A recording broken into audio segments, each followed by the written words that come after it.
President. First of all, Mr. President, welcome again to the Bill Cunningham Show and also to Greater Cincinnati. Thank you very much, and you have a great show. I don't know about this, but the last couple nights I've been watching a disaster on television, and most of the pundits said, guess who won the debates?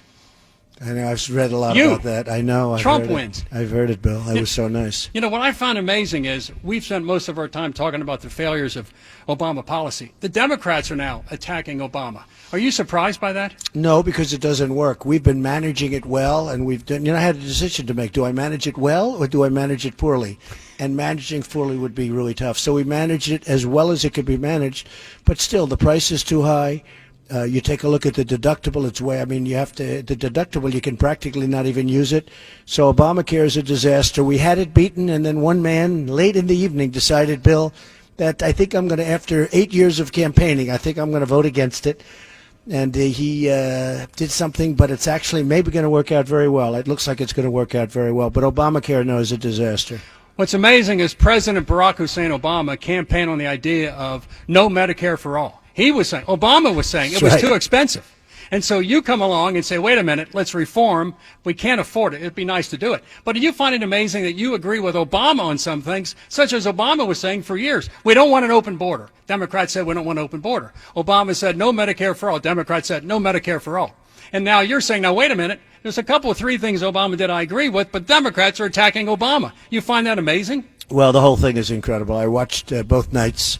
And much of it each night. This was not a very exciting evening of television, but I watched, and I guess it's probably 4 or 5. It's down to 4 or 5. I can't imagine somebody else coming up, but I don't think it's what our country represents, number one. And when you look at open borders, how about the open borders where everybody can just come in? And, you know, we're stopping them now. In fact, we have Mexico stopping them because Congress, the Democrats in Congress will give us no votes for border security. Can you believe it? No votes. So we'll get them. I think we're going to get them in the next election.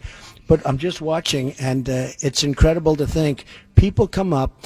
Many of these people are not good people. They're convicted of lots of bad crimes, and they want open borders where they just flow into our country. It's not happening. We won't let it happen, and we're doing really well. And I have to say, Mexico has been great. Now, I said, if you don't, we're going to have to do tariffs on your product coming in.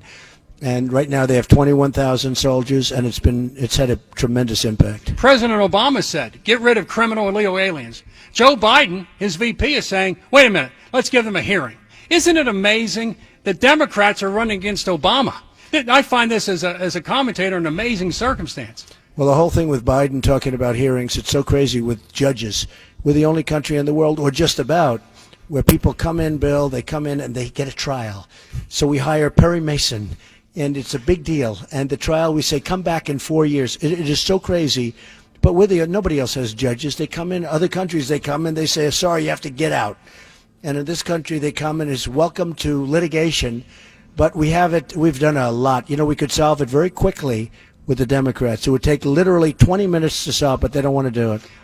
On issues in Baltimore, is it possible for a conservative to talk about failures in the inner city without being labeled a racist? And there was a story today on the AP that the murder rate in Baltimore is higher than the murder rate in El Salvador. Can you talk about any problems in urban America without being labeled? No, I think not just me. Well, they called Nancy Pelosi a racist 2 weeks ago, too. So, you know, it's one of those things. But anytime they run out of ammunition, they start throwing the R word out there.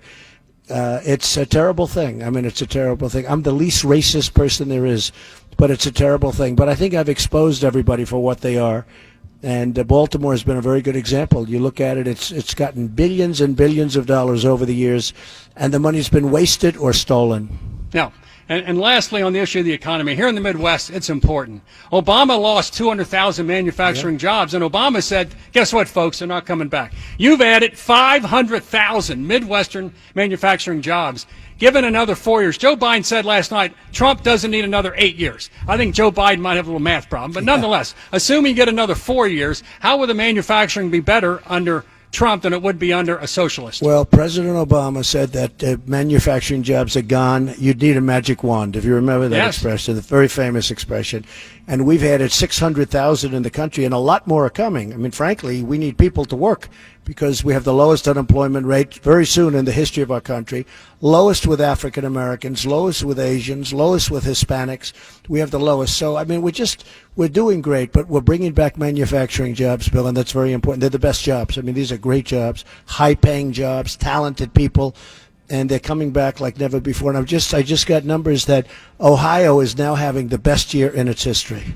Blexit is blacks exiting the Democratic Party. Outside, there's numerous African Americans with posters and signs saying, "Join the Blexit movement." Would you like to see Blexit work in America? I would love to see it, and I love those people that are outside, and if I could get to say hello to them tonight, I'd say hello. But it's happening more and more. And look, the best unemployment rate they've ever had, the most African Americans working right now in the history of our country. Think of it, more people are working, African Americans, good jobs, than they've ever had, that we have ever had in our country. So that's really nice. When you tell me something like that, I appreciate it. They're out there working right now. That's Blexit fantastic. is important. I love it. That's a great term. This is one that's going to be used, I guarantee. No question. Mr. President, thank you. Bill, I want to thank you. You've been such a great friend, and I just want to thank you very much. Well, you're a great American. Thank you. Bill Cunningham with the President on 700 WLW.